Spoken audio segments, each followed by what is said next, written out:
This episode is brought to you by SmartVestor. Connect with an investing pro near you at RamseySolutions.com/SmartVestor. Britney is up next in Portland, Oregon. Britney, how can we help today? Hi there. So I have been working at a company for about 5 years now, and as part of my compensation, I receive equity grants every year with a 4-year vesting schedule. And I have basically just been letting those shares vest, and then they move into my brokerage where I've just been holding on to them. Unfortunately, over the last few years, the stock has essentially tanked.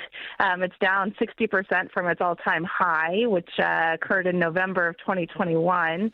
And as a long-term investor, I don't need the money, but I've been slowly watching the value of that position decline and decline.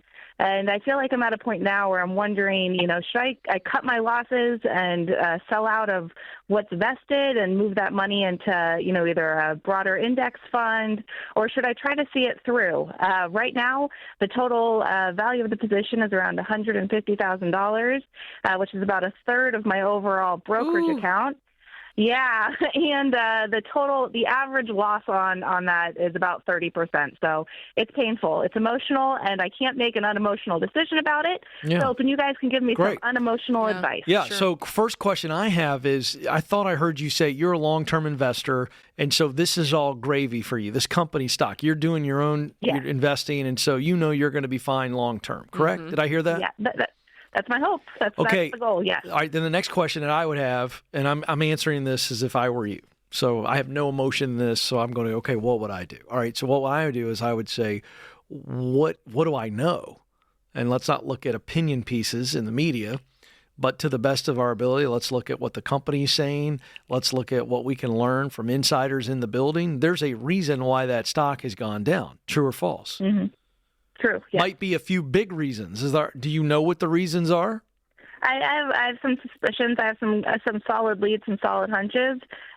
Which are? And we moved away from our core competency, started investing in things outside of our main space.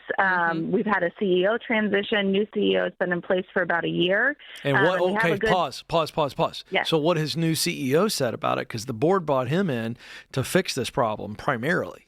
I know that without knowing what this company is or what they do. I know that. So what is he saying publicly? What is the board saying? Because you can go look this stuff up. That's public information. So what are they saying? Yeah.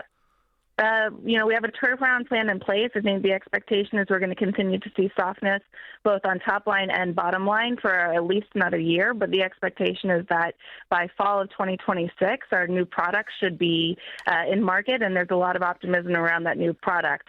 So I think the biggest question continues to be around tariffs. We're incredibly susceptible to tariffs. Exactly.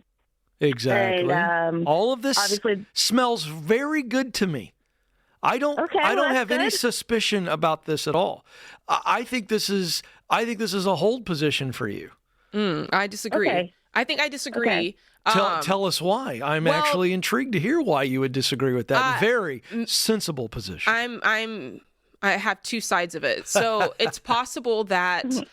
So this is not your money. It's not like you're investing in this stock. This is stock that they're giving to you. How quickly can you move it over to something else? How quickly could you move it to an index fund? Once you've received it, how long does it take for it to vest? So it's a 4-year vesting schedule, 25% per year. And then, like I said, I have $150K that's fully vested, just kind of sitting in the stock. I can move out of that as quickly as tomorrow. If you wanted to sit on what's currently there, it wouldn't bother me, but moving forward, what I would do is the moment it vests, I'd move it to an index fund or I'd move it elsewhere because I don't want money invested in single stocks, especially in a company that's very soft right now. I just would never tell somebody to invest their money there. Therefore, I also wouldn't advise somebody to necessarily... But she's not investing her money. I understand it, but it's the same principle. I wouldn't necessarily advise somebody to leave their money there. Now, that's why I said if you want to keep the 150 there for now and see if it regains, but going forward, I would move... Yeah, I don't have a problem with that. Do you see what I'm saying? So I was just talking about what I was addressing. I'm not increasing my losses going forward. That's fair, and I don't disagree with Jade on that.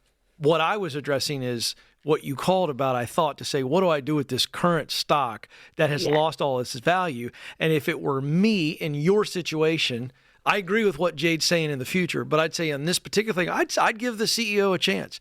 Let's see if a year from now they can get some of that back, and then you can move it. That's all I'm saying.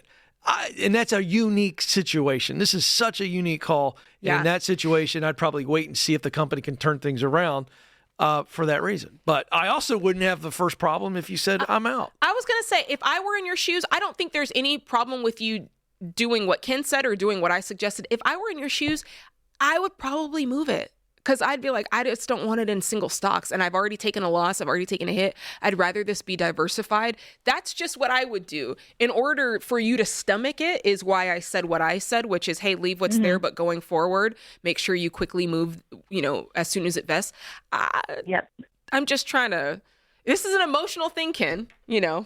I was just trying to work through the emotional side of it. That's all. And that's why, again, the only reason I said what I said is because her emotion is where it is.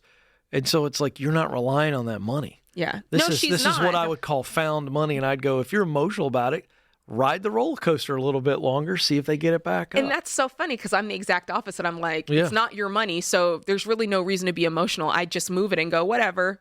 I have $150,000. How do I want to invest this? That's the way I think of it. You're playing with house money. It's house money. So I'm a little bit more aggressive with house. So we're betting. I'm not Yes, she is in this case. She is. She's going, if she holds and doesn't move it, she is betting that the CEO and the new leadership and the analysis could end up playing out. I wouldn't take that bet. I wouldn't take it. And that's your prerogative. It is. She got two pieces of advice. I know. You got two pieces of advice, Brittany. What are you going to do, Brittany? You tell us.